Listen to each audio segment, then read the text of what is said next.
I'm talking about the ulama of the Sunnah and Hadith. They looked at that Quran and they said, based on the message of the Quran, Al-Islam has 3 ingredients in terms of its meaning. And please listen to this, because if one of these ingredients is missing in a person's Islam, something is wrong. And Islam is submitting yourself to Allah with Tawheed and doing what Allah told you to do. And number 3, separating yourself from Ash-Shirk and the Mushrikeen. If one of these are missing, there's a problem. There are Muslims who submit to Allah. They don't submit to Allah with Tawheed. Magic, a ta'weed. He didn't submit to Allah with Tawheed. Making dua to dead people in the grave. Believing that other people know the ghaib other than Allah. He didn't submit to Allah with Tawheed.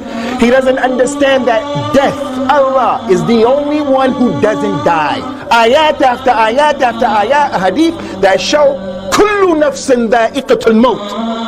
And it's number 2, doing what Allah told you to do. From what He told us to do at the top of the list after the Tawheed, He told us to make salah. How many Muslims consider themselves Muslims and they don't pray? There's something wrong with his Islam. Doesn't wear hijab, doesn't give zakat. Allah Ta'ala's Nabi mentioned sallallahu alayhi wa sallam, al-ahdu alladhi baynana wa baynahum as-salah man tarakaha faqad kafar. The difference between us and them is salah. Whoever doesn't pray, he is a kafir. How many Muslims don't submit with Tawheed and they don't do what Allah told them to do? Doing what Allah told us to do doesn't mean we're perfect. Everybody makes mistakes. Everybody. From what Allah told us to do, when you make mistake, make tawbah. Some people don't make tawbah. It's not part of their DNA. They just live it. Number 3. Al-Islam is separating yourself from shirk and the mushrikeen. A Muslim can't be a Muslim until he says, Lakum dinukum waliyad din. That doesn't mean Al-Islam is against community cohesion.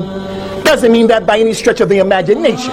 It means when it comes to the ibadat, when it comes to the ayat, the celebrations, when it comes to identifying marks and factors, the Muslims say to non-Muslims, white, black, Jew, Christian, agnostic, atheist, Lakum dinukum waliyad din.